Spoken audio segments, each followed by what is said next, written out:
అందరికీ నమస్కారం.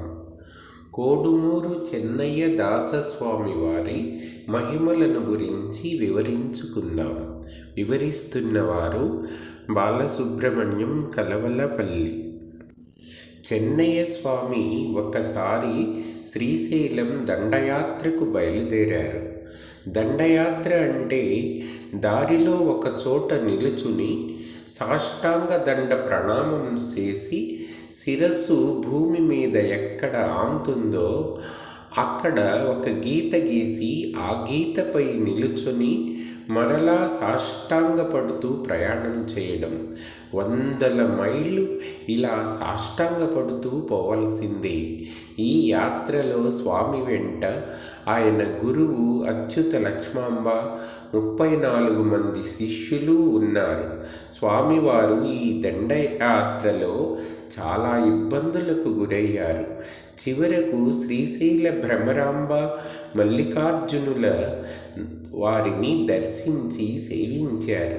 స్వామి పాతాళగంగలో స్నానం చేసి ఒక కొబ్బరికాయను నీటి ఉపరితలంపై అవతలి ఒడ్డుకు విసిరితే అది కప్పగంతులు వేస్తూ అవతలి ఒడ్డుకు చేరి నిలిచింది. స్వామి చేతులు చాచి రమ్మంటే అలాగే కప్పగంతులతో తిరిగి వచ్చింది. ఆ వింత చూసిన శిష్యులు, శ్రీశైల యాత్రికులు ఆశ్చర్యచకితులైనారు.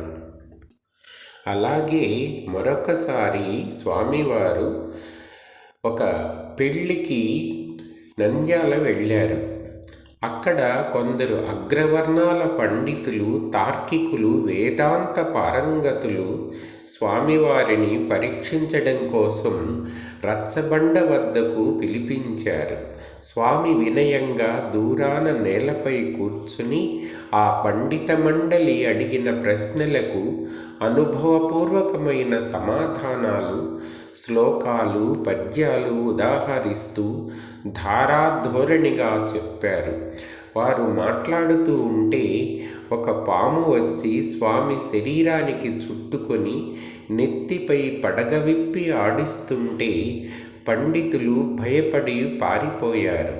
నంద్యాల వాసులు స్వామికి దాసోహం అన్నారు.